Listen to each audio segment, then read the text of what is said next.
quitar este video también. Pero no sé dónde.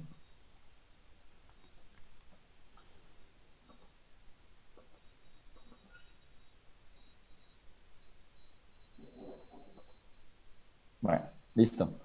¿Siguen viendo la pantalla? Por favor, al menos los micrófonos, díganme sí, no, porque al menos Sí, yo necesito como Mateo. una Sí. Sí, señor, Sí, cierta se ve. profe. retroalimentación en Sí, determinado profe. momento. Sí, Eso. profe. Me van diciendo sí, no, repita, porque es muy complejo, ¿no? No les estoy viendo las caras. Estoy asumiendo que ustedes están entendiendo todo, cosa que en un docente es algo muy poco probable que eso esté ocurriendo. Bueno, pero estoy asumiendo que lo están haciendo. Si no, díganme, no entendí, repita y cambia el ejemplo y miramos. ¿Ok? Ok, Sí, profe. señor. Bueno, Sí, entonces profe. vamos a ver la parte sistólica y diastólica, es decir, dos fases del ciclo cardíaco. El corazón tiene que contraerse en algún momento, o sea, tiene que hacer sístole y tiene que relajarse en algún momento, o sea, tiene que hacer diástole. Ahí hay una Sí. fórmula que dice de duración del ciclo cardíaco. Nosotros los latidos del corazón los contamos en un minuto, ¿cierto? Usted le dice, ¿cuánto es la frecuencia cardíaca normal de un individuo? Usted dice, no, pues la frecuencia cardíaca normal de un individuo está entre 60 y 100 latidos por minuto. Es decir, que el corazón puede latir o 60 veces en un minuto o 100 veces en un minuto. Un ciclo cardíaco significa el tiempo donde el corazón hace sístole y diástole. ¿Sí? Entonces, allí hay un ejemplo. Si yo cojo perdón, voy a iniciar video aquí. ¿Ustedes me están viendo ahí la cara o no?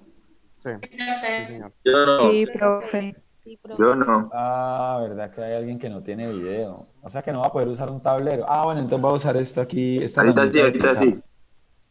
Vamos así, ¿todos me ven o no? Para poder usar un tablero que tengo aquí en mi casa. Sí, profe. Sí se Sí, ve. profe. Profe. Sí, profe. Ok, Profe. Muy creativo. muy creativo, ¿no? Me toca hacer esto. No, Esto lo no. ven, ¿no? Sí, profe. Bueno, entonces vamos a pensar en esto. Profe, no, nada. Allá. ¿Ahí ven o no? La pizarra. Se ve un Sí, toque lento, pero profe. sí. Dijimos que, digamos que una persona tenga 60 latidos en un minuto. No, no pongamos 60 porque siempre hay mucha confusión. 80. Late 80 veces en un minuto, ¿cierto? Entonces yo digo, un minuto es igual a 60 segundos, ¿cierto?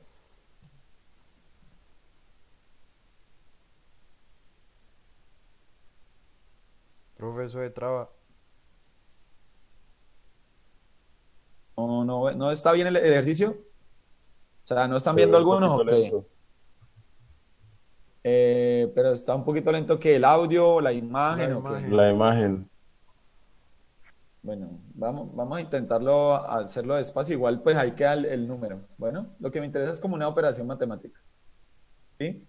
Si yo quiero saber cuánto dura un ciclo cardíaco tiene que ver el tiempo en que yo me demoro haciendo sístole y diástole. ¿Sí? Yo tengo que darle un tiempo. Entonces, si el paciente, por ejemplo, en un minuto tiene 60 de frecuencia cardíaca, o sea, late 60 veces, entonces yo tendría que ir 60 dividido las 60 veces, ¿cierto? Eso me daría igual a ¿cuánto? Uno. 60 dividido 60 Uno. Uno. a 1, ¿cierto? Un segundo equivale el ciclo cardíaco. Es decir, que en este segundo el paciente o en nuestro corazón es capaz de hacer sístole y diástole. Partamos esto aquí. Digamos que esto es sístole y esto es diástole. ¿Ya? O sea que ¿cuánto durará la sístole entonces en términos de segundos? Si suponiendo eso dura la mitad, 0,5. 0,5. 0,5, exacto. ¿Listo? Y entonces, suponiendo que eso durara la mitad, 0,5 y 0,5. Pero si el paciente ya no dura, ya no son 60 latidos por minuto, ¿cierto? Ujú. Sino que es menos de 60, perdón, es más de 60, entonces pongamos aquí otro valor, 60, estos son 60 segundos, ¿no? Pongamos aquí 80. ¿Cuánto da eso? 60 y 80. Calculadoras. ¿Tienen celulares ahí? Yo les dije que no podían tener celulares, no mentiras. 0,75. 0,75. Eso, Ajá. muy bien. Entonces, esto da 0,75, ¿sí? Y si yo divido 0,75 entre 2, 0.375. eso. Entonces yo aquí tendría sístole, la mitad, la otra sería diástole, y esto ya equivaldría a 0,4, por ejemplo, 0,375, 0,4 y 0,4, que sería casi el valor. Ahora pongámosle ya en 80, pongámosle 100. ¿Cuánto da eso? 60 dividido 100. 0.6. 0,6. Quiere decir que cuánto equivaldrá sístole y cuánto diástole. 0.3. 0,3, 0,3. ¿Sí ven lo que está pasando cada vez que yo voy aumentando la frecuencia cardíaca? Disminuye ¿Observan este fenómeno? Disminuye los los límites. tiempos. Los tiempos en donde yo puedo hacer sístole y diástole. Pongamos una frecuencia exagerada, 200 de frecuencia cardíaca. ¿Ustedes pueden llegar a 200 de frecuencia cardíaca? ¿Ustedes qué opinan? No. No, le para el mango. Le para el mango. No, claro que sí, ustedes son muy jóvenes. Es que le para Ustedes el tienen mango. 20 años y más o menos a los 20 años la frecuencia cardíaca máxima que ustedes pueden llegar es más o menos 200, ¿sí? Más de allí, pues ya se pasan del porcentaje y ya no durarían mucho tiempo con esa frecuencia cardíaca. Estoy hablando de la frecuencia cardíaca máxima, ¿no? Eso me imagino que ustedes llegarán a 200 cuando ya ahí tienen que correr mucho, cuando se esfuerzan mucho en el ejercicio, me imagino, con toda la actividad física que ustedes hacen.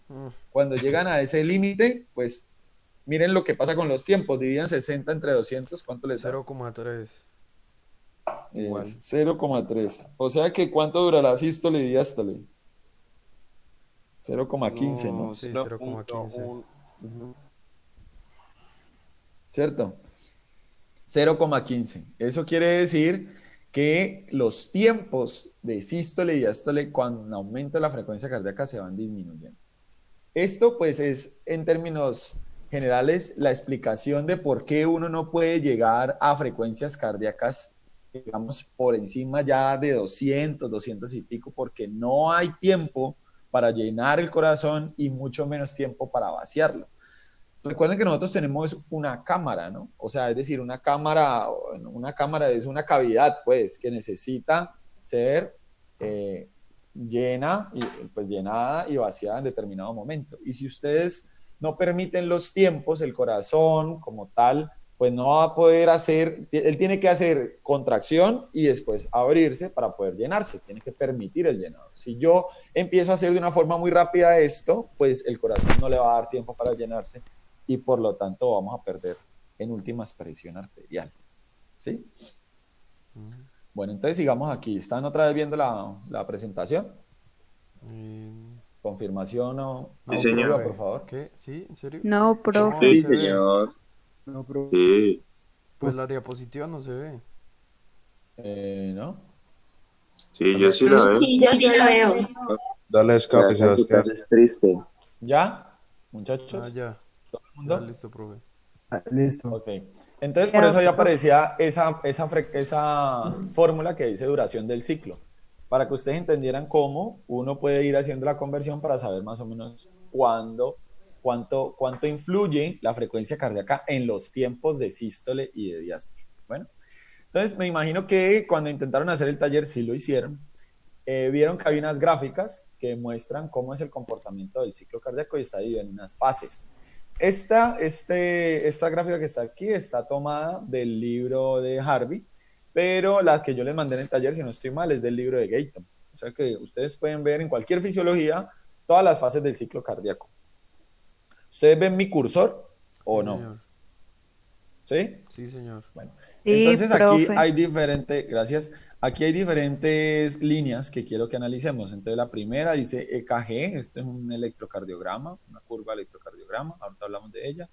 Aquí dice presión aórtica, es esta curva azul que ustedes ven aquí durante todo, una parte de unas fases que están aquí están las fases de la 1 a la 7.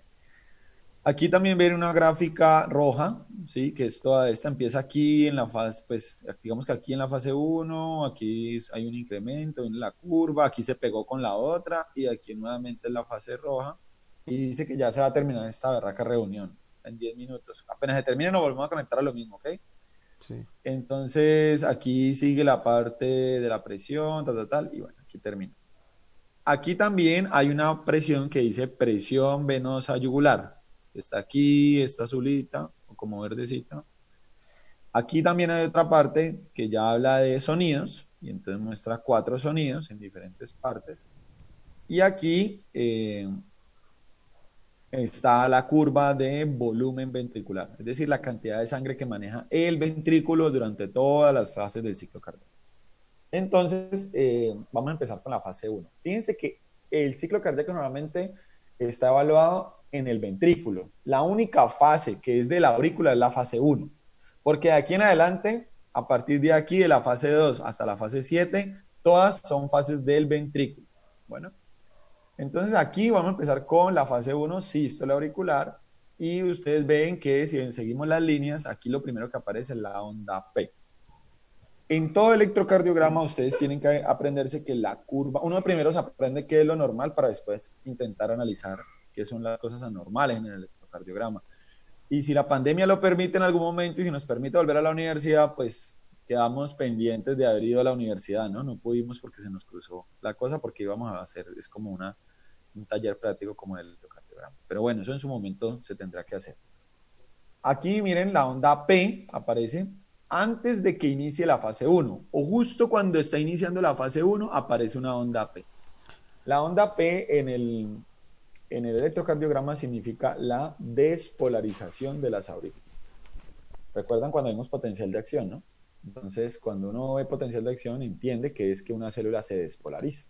Y nosotros, la clase anterior, estuvimos hablando de que el corazón tiene un sistema eléctrico, y ese sistema eléctrico tiene unas células especializadas que generan autodespolarización, es decir, son células autorrítmicas. Ellas no necesitan estímulos, lo hacen ellas solitas. Perdón, alguien escribió en el chat. Lo hacen ellas solitas para permitirle, no, profe, ¿es qué? ¿Qué le pasó a Isabela? Creo que se refería Isabela. a que si se veían las diapositivas. Ah, ya, apenas llegó eso.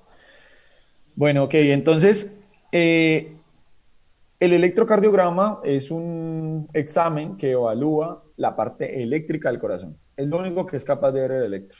El electrocardiograma evalúa solo la parte eléctrica. Es un examen para analizar la conducción del corazón. Y esto que ustedes ven aquí en esta gráfica es lo normal que se ve en un paciente que está en reposo y que tiene algo que se llama ritmo sinusal. Entonces siempre van a ver una onda P, va a haber un espacio entre la P y la Q, y aquí viene un complejo QRS, y después viene un espacio y luego una onda T. ¿Qué significan estas ondas? La onda P significa la despolarización de las aurículas. Entonces, las células tienen que primero despolarizarse. ¿Se acuerdan que la célula cuando se despolarizaba permitía la entrada de ion calcio? Y el calcio era un ion muy importante para poder formar los puentes de actina y miosina, porque acuérdense que el calcio se unía a la troponina C, y entonces esa troponina C que estaba unida a la tropomiosina hacía que la proteína se moviera y se habilitaran los sitios de unión de actina-miosina, y por eso entonces yo podía formar los puentes cruzados, y luego con la unión de un fosfato, de una ATP, yo podía generar la contracción, ¿sí? Entonces miren que estamos empatando lo que vimos en fisiología celular con este concepto ya en un sistema. Entonces, siempre para que una célula tenga o ejerza su función, tiene que hacer un fenómeno de despolarización. Y como estamos hablando del corazón en este momento, las células que están en el sistema eléctrico tienen que despolarizarse. Cuando se despolarizan, cambian su voltaje, y por eso yo puedo medir eso en un electrocardiograma. Por eso yo puedo ponerle electrodos al paciente en el tórax, en la parte externa, y puedo medir los cambios de voltaje que tiene el corazón, y por eso puedo establecer que hay un ritmo cardíaco. Entonces la onda P, perdón, dijimos que era la despolarización de las aurículas.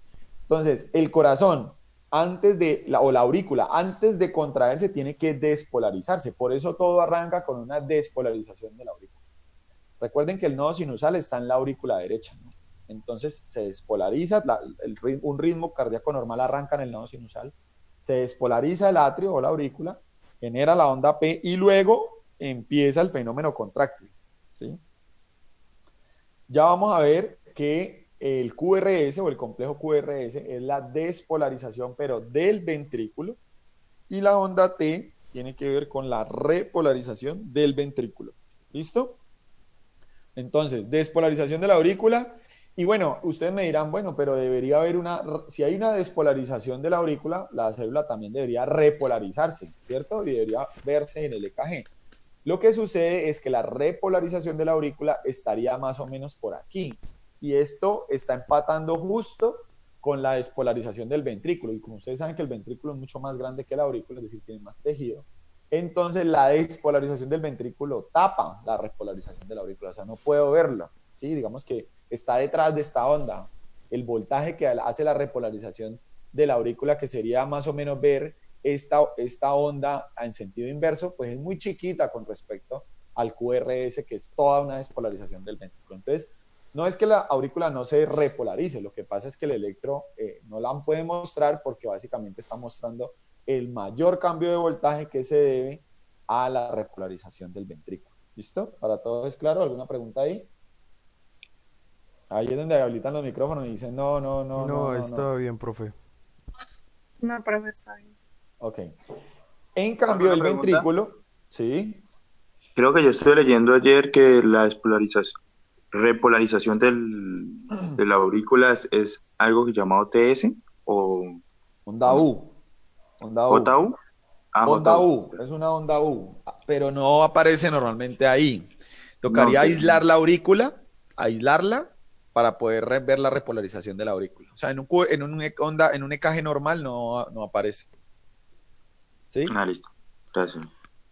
Bueno, entonces, esta despolarización del ventrículo, entonces quiere decir que el ventrículo también, cuando le llega la señal eléctrica, o sea que la señal eléctrica viene viajando del nodo sinusal al nodo atrioventricular, y del nodo atrioventricular manda la señal a los ventrículos. Entonces este QRS no es más que la despolarización de todo el ventrículo, por eso son unas ondas grandes, y después de una despolarización viene una contracción.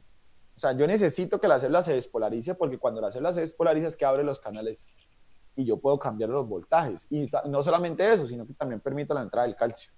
Sin calcio yo no tengo contracción en la célula. ¿Se acuerdan que veíamos eso en celular, ¿no? Entonces yo necesito que entre ion calcio para que el retículo sarcoplásmico también libere calcio, y ahora sí yo tenga la posibilidad de hacer la unión actina-miosina. ¿Ok? Entonces, una vez se despolariza el ventrículo, el fenómeno ocurre durante un periodo de tiempo. Esto, si ustedes ven estas gráficas,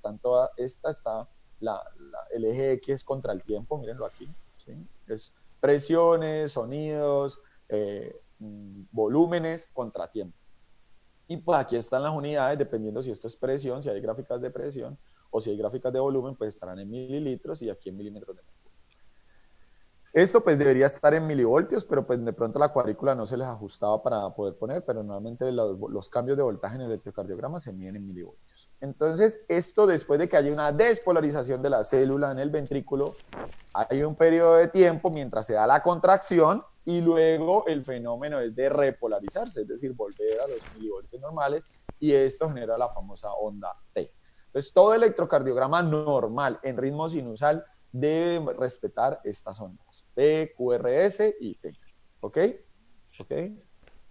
¿Todo el mundo bien? ¿Sí? ¿Sí? ¿No? ¿Repito? Sí, No, señor. profe, ¿podría nomás explicarme el último pedacito sobre la onda T? O sea, no La onda entendí ahí. T, ok. Dijimos que el QRS es la despolarización del ventrículo, es decir, cambio de voltaje, apertura de canales de iones. Ahí ustedes saben que entran los iones calcio y todo eso, ¿cierto? Esta es la despolarización, que es ir hacia valores de potencial. ¿Se acuerdan que decíamos que la célula estaba en general en potenciales de menos 60, de menos 70, de menos 80, dependiendo de la célula que estuviéramos viendo, ¿sí? Pero cuando la célula se despolariza, ella va a valores positivos de potencial de membrana. Y decíamos que cuando el potencial de acción se devolvía, que normalmente eso se debía a la salida del ion potasio, ¿se acuerdan? La repolarización. Sí, ¿Se señor. acuerdan o no se acuerdan? Sí, señor. Sí. Ok.